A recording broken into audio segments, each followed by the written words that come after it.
Hello students, today let us learn lesson 9 direct proportion and inverse proportion. Look at the three pictures shown over here. We see divisions of a circle made by its diameter.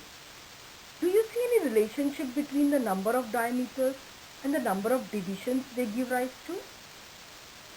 In figure A, one diameter makes two parts of the circle. In figure B, two diameters make four parts of the circle. In the figure C, three diameters make six parts of the circle. Now if we take the ratio of number of diameters to the number of divisions, you will see the first one as one diameter, two parts, so it will be 1 upon 2. Two diameters, four parts, so it is 2 upon 4. And the third one, three diameters and six parts, so 3 upon 6.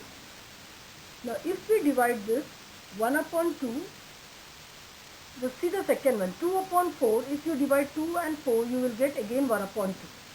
And 3 upon 6, again if you divide, you will get 1 upon 2. Here the ratio of the number of diameters to the number of divisions remains constant. Now let's see this example. The number of notebooks that the students of a government school receive is shown in the table below. 15 children, 90 books. 12 children, 72 books. 10 children, 60 books. And 5 children, 30 books. So let's take the ratio of number of children to the number of notebooks. So 15 upon 90, 12 upon 72, 10 upon 60, 5 upon 30. So if we divide 15 and 90, you will get 1 upon 6. 12 and 72, again it is 1 upon 6. 10 6 is 60, so again 1 upon 6. And 5 6 is 30, so again 1 upon 6. So here we are getting a constant ratio. So as the number of children decreases, the number of notebooks also falls. Hence, the number of students and the number of notebooks are in direct proportion.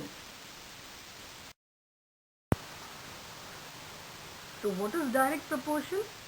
When the value of one quantity increases with an increase in the proportionate value of another related quantity, and the value of one quantity decreases with a proportionate decrease in the value of other related quantity, and the ratio of the two related quantities remains constant, then it is an example of direct proportion.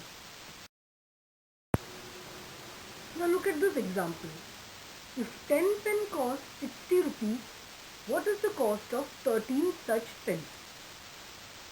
As the number of pens increases, the cost will also increase. So this is a sum of direct proportion.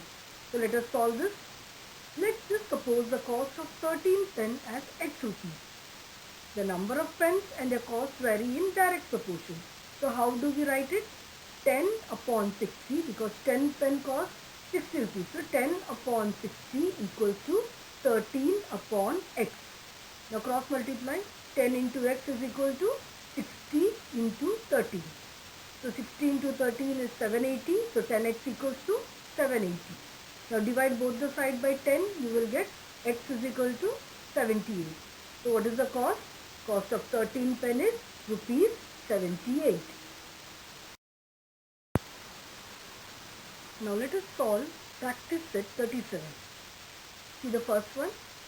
If 7 kg onions cost 140 rupees, how much must we pay for 12 kg onions?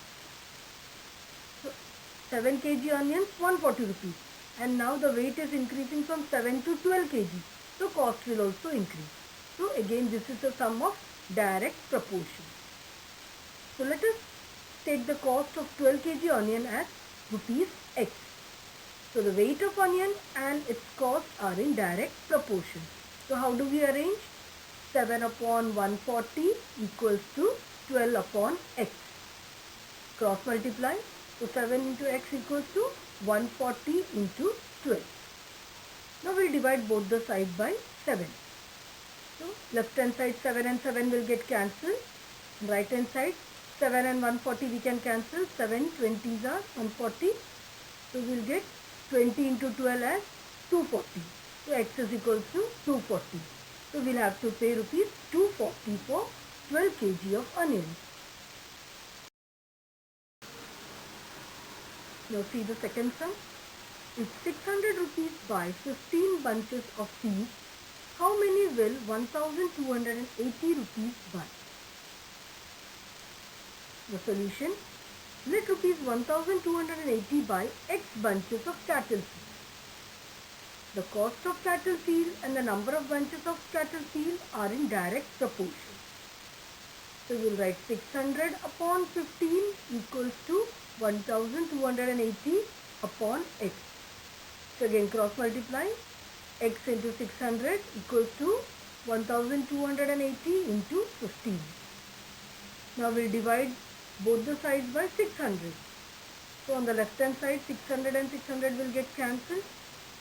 Right hand side 15 and 600 you can cancel. 15 4s are 60, so 40.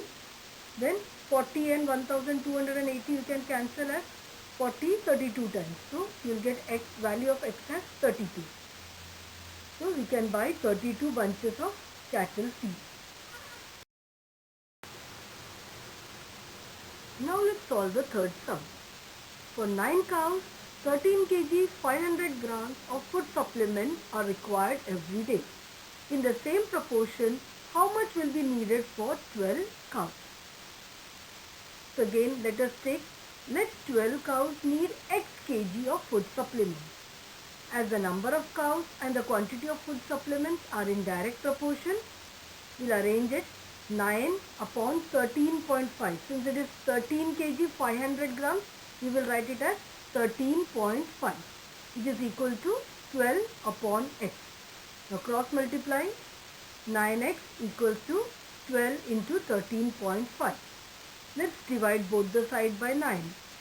So left hand side 9 and 9 will get cancelled, and right hand side 9 and 13.5 you can cancel it as 1.5. So 12 into 1.5 you will get it as 18. So x is equal to 18, that is 18 kg of food supplement eaten. Now look at the fourth sum. The cost of 12 quintals of soya bean is 36,000 rupees. How much will 8 quintals cost? First it was 12 quintals, now it is reduced to 8 quintals. So the cost will also reduce. So again this is a sum of direct proportion. Let the cost of 8 quintal of soya bean be rupees x. The weight of soya bean and its cost are in direct proportion. So 12 upon 36,000 equals to 8 upon x. Cross multiply. 12x equals to 8 into 36,000.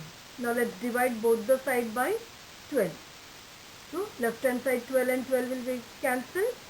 Right hand side 12 3s are 36. So 36,000 means 3 more zeros will come. So 3,000. Then 8 into 3,000 will be 24,000. So the value of x is 24,000. That means the cost of 8 quintals of soya bean is rupees 24,000. Now look at this sum. 2 mobiles cost 16,000 rupees. How much money will be required to buy 13 such mobiles? So as the number of mobiles are increasing, the cost will also increase. So again this is a sum of direct proportion. Let the cost of 13 mobiles be rupees x. The number of mobiles and their cost are in direct proportion. So 2 upon 16,000 equals to 13 upon x. Cross multiply. 2x equals to 13 into 16,000. Now let's divide both the side by 2. So left hand side 2 and 2 will get cancelled, and right hand side 16,000 and 2 you can cancel. 2 8,000 times. So 13 into 8,000, that comes to 1,04,000. So the cost of 13 mobile is 1,04,000 rupees. Now what do you see in this picture? Some volunteers have gathered to dig 90 pits for a tree plantation program. One volunteer digs 1 pit in 1 day. Suppose if there are 15 volunteers, they will take 90 upon 15, that is equal to 6 days to dig the pit.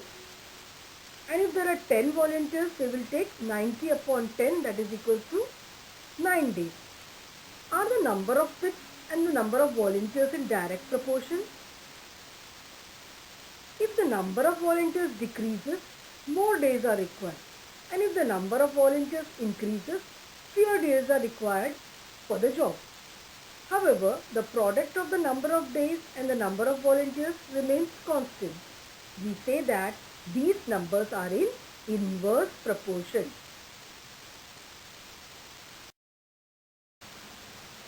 So what is inverse proportion? When the value of one quantity increases, the value of another related quantity decreases proportionately, and when the value of the first quantity decreases, the value of the related quantity increases proportionately. And if the product of these two related quantities remains constant, then there is a relation of inverse proportion between the two quantities. Now let us see how to solve examples of inverse variation. A 40-page class magazine is to be written. If one student would require 80 days to write it, how many would 4 students require? Now in this sum, if more students help to do the same task, fewer days will be required. That is, the number of students and the number of days are in inverse proportion. So suppose 4 students need X days. Let us prepare a table showing students and days. So if one student, 80 days. 4 students, it will be X. Now see how to arrange this. Take the lower part and write it on the left hand side. 4x, that is 4x equals to 80 into 1. So x is equal to 80 upon 4. That comes to 20. So x is 20. That means 4 students require 20 days to write the magazine. Now look at this example. 15 workers take 8 hours to build a wall. How many hours will 12 workers need to build the same wall? Here, as the number of workers increases, the number of hours decreases. So the number of workers and the number of hours are in inverse proportion. So suppose 12 workers take X hours. So we'll make a table, workers and hours. 15 workers, 8 hours. So 12 workers, X. So take the lower part and write on the left hand side. 12 into X equals to 15 into 8. So 15 8s are 120. So X is equal to 120 upon 12, which comes to 10. So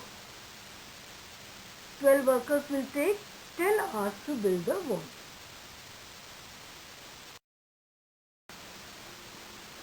Now let us solve practice set 38. See the first sum. 5 workers take 12 days to weed the field. How many days would 6 workers take? And how many days would 15 workers take? The number of workers and the days taken by them to complete a work are in inverse proportion. So let 6 workers take X days. So we will prepare a table of workers and days. 5 workers 12 days and 6 workers X days. So 6 into X equals to 5 into 12. 12 5s are 60. So X is equal to 60 divided by 6, which comes to 10.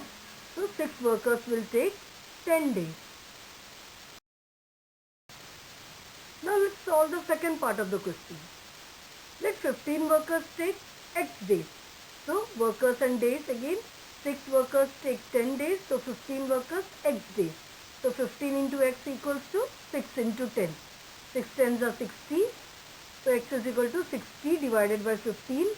15 fours are 60. So X is equal to 4. So answer is 15 workers will take 4 days. Now look at the second sum. Mohan Rao took 10 days to finish a book reading 40 pages every day. How many pages must he read in a day to finish it in 8 days?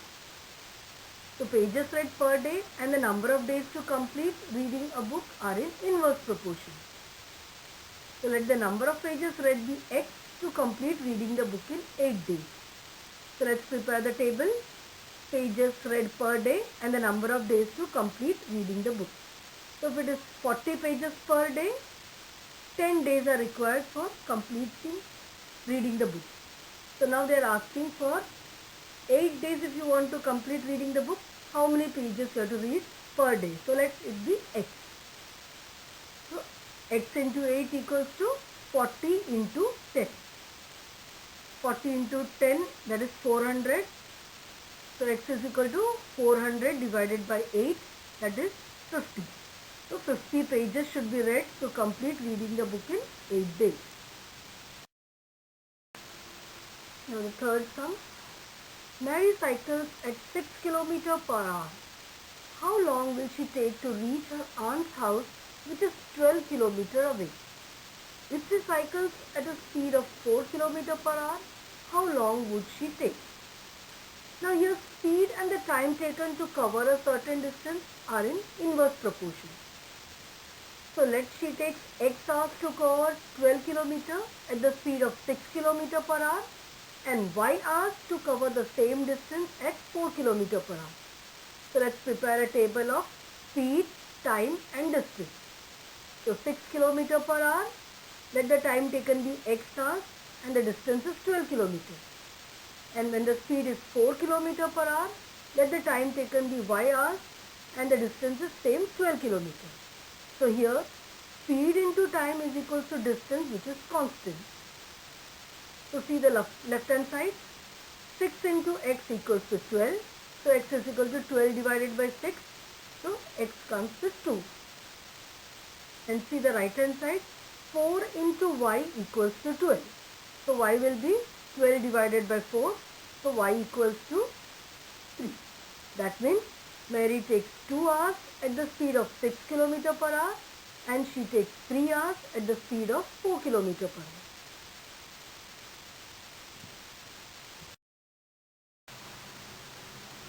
Now see the fourth sum. The stock of grain in a government warehouse lasts 30 days for 4,000 people. How many days will it last for 6,000 people? Here the number of people and the number of days that the stock of grain lasts are in inverse proportion. Let the stock of grain last for x days for 6,000 people. So let's prepare a table, number of persons and number of days. 4,000 persons, 30 days and 6,000 persons, x days. So x into 6,000 equals to 4,000 into 30. To find x, we will divide by 6,000. So 4,000 into 30 divided by 6,000. 3 zeros up and 3 zeros down, you can cancel it. So now 6 and 30, 6 5s are 30. So now remaining is 4 into 5, that is 4 5s are 20. So the value of x is 20. So the stock of grain will last for 20 days.